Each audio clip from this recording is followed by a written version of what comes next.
Manager সাহেব, sir আপনার বুকের পাড়া কত বড়? স্যার বেশি না, মাত্র 46। মুখটা ভাঙলো কেন? স্যার বাত ভেঙে যায়, কালভার্ট ভেঙে যায়, হৃদয় ভেঙে যায়, কোনো সমস্যা নেই, কেউ বুঝো কেন?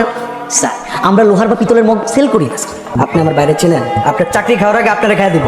স্যার তাহলে আপনার নুন আসতে হবে স্যার, আমার এখন ডিউটি চলছে। কি নাম আপনার? স্যার ফরহাদ।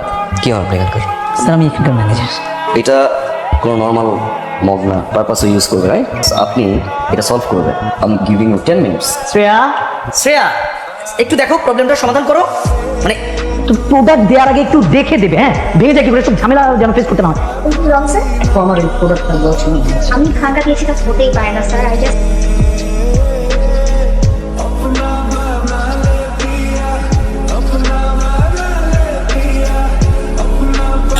স্যার, আপনি একটু বোঝার চেষ্টা করুন, এটা কোনো অপশন আমাদের হাতে নেই। আর স্যার আপনি ওনাকে একটু বোঝাবেন কাইন্ডলি। হ্যাঁ, এটা তো আসলে পসিবল না, এটা হয় না। Exactly. আমি কারণ ভেঙে গেছে, সো চেষ্টা তো ভাই। আপনার নাম ছাড়া কি? Sir my name is Shreya. Shreya. Hi Shreya, myself মগ শায়ান। আপনি এখানে চাকরি করেন, রাইট? জি ওকে। স্যার, আমি আপনার জন্য অন্য একটা মক প্যাক। না, it's good, Shreya. Hi Shreya. Hello sir. Shreya, আমার কিছু প্রোডাক্টস দরকার। You free, right? Yes sir.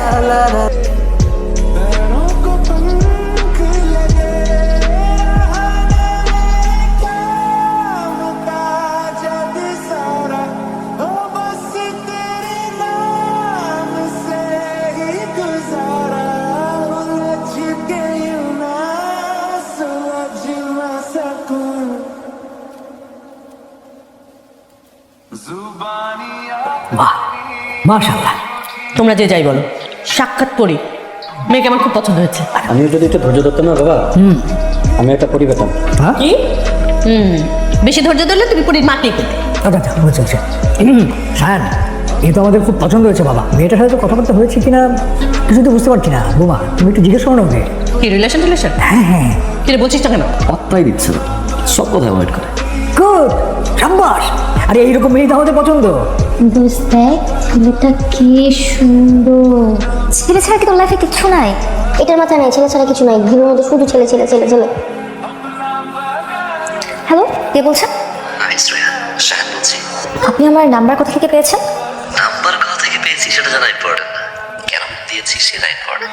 কেন ফোন দিয়েছেন? একটু আগে আসবেন please. Happy birthday to you. আজকে যে আমার বার্থডে, সেটা আপনি কি করে জানলেন? I know, Shreya. এত রাতে এই পাগলামির মানেটা কি আমি জানতে পারি? পাগলামি মানেটা জানতে হলে নিচে আসতো। অসম্ভব। আর আপনি এই মুহূর্তে এখান থেকে বিদায় হবেন। শ্রেয়া, ছেলেটা তোর জন্য কেক নিয়ে এসেছে। আমি দেখতে পাচ্ছি ম্যাম। জানিস, এটা না একদম মুভির মতো। নায়করা যেভাবে নায়িকার জন্য কেক নিয়ে আসছে, তাই। দোস্ত, ইটস ইউর বার্থডে, এত এফোর্ট দিছে, ইউ শুড গো। তোর যাওয়া উচিত। জানা শ্রেয়া, প্লিজ।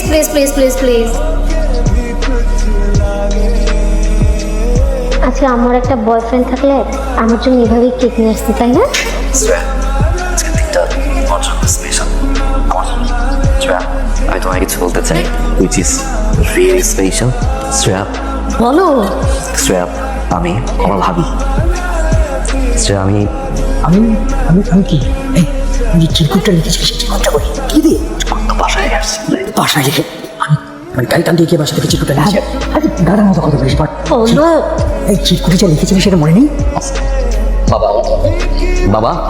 শ্রেয়া, আমি ভাবি, ও শ্যান, ও আমাদের বাবা। হ্যাঁ হ্যাঁ, তারপরেরটা বলো।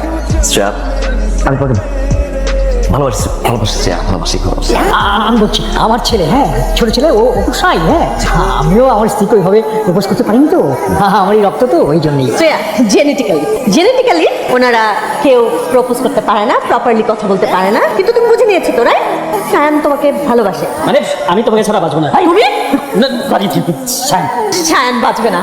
Got it? দোস্ত, এসব দেখে না যদি অলরেডি ধপাস করে পড়ে গেছে, আমিও ধপাস করে পড়ে যাবো। তার আগে রাজি হয়ে যাও, এরকম ফ্যামিলি কোথাও পাবো না তুমি। বলো। হাসি দিচ্ছে, হাসি দাও মানে ইয়েস।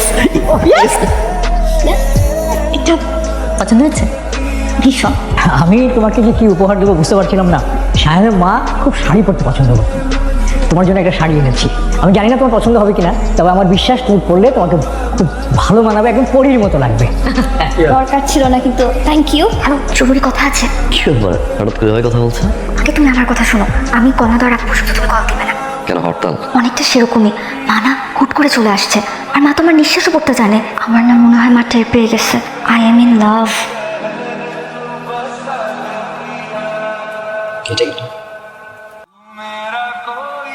ওর নাম সায়ান। বাবা কি করেন? বাবা বিজনেস করে, জেকে গ্রুপের মালিক। সায়ান ওর বাবার বিজনেসই দেখছে। তার মানে ধনী পরিবারের ছেলে। আমি চাই না তুমি সম্পর্কটা কন্টিনিউ করো। মা সায়ান খুব ভালো ছেলে। তোমাকে যা বলেছি আমি আশা করব তুমি এটা শোনার চেষ্টা করবে।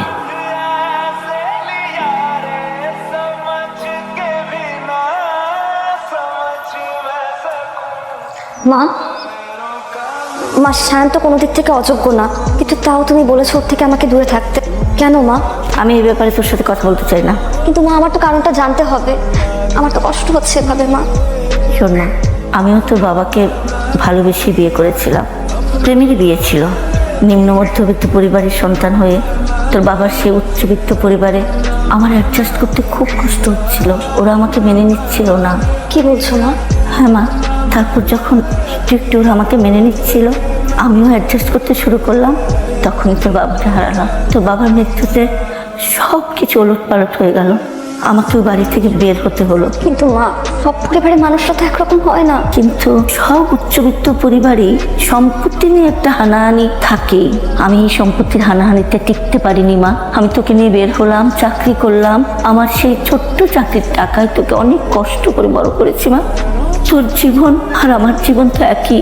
আমি চাই না মা তোর ভাগ্যটা আমার মতো হোক। এটা কি বললো Shreya? Does it make any sense? আমার ফ্যামিলির অবস্থান ভালোটা আমার দোষ? একজনের ফ্যামিলির অবস্থান ভালো হবে সে মানুষটা ভালোবাসতে পারে না, এই ধারণা আন্টি কিভাবে পোষণ করে আমি জানি না। সায়ান, যে মানুষটা লাইফে এই ধরনের একটা ঘটনা ঘটে গেছে, তার তো সেই ঘটনা থেকে বের হয়ে আসা এত সহজ না। আর আমার মায়ের আমার ব্যাপারে যে সিদ্ধান্তটা আমি সম্মান করি। সায়ান, আমি তোমাকে ভালোবাসি, তো তার জন্য আমার মায়ের মতের বিরুদ্ধে যে তোমার সাথে থাকাটা আমার পক্ষে সম্ভব না, সেটা আরো কঠিন হয়ে যাবে। আমি তোমাকেও চাই, আমার মাকেও চাই আমার জীবনে, কিন্তু মা তো কোনো কথাই শুনতে চাচ্ছে না আমার। তাকে কি করে বোঝাবো আমি জানি না। আমি কি করবো শ্রেয়া? আমি কিচ্ছু জানি না। ভাবি।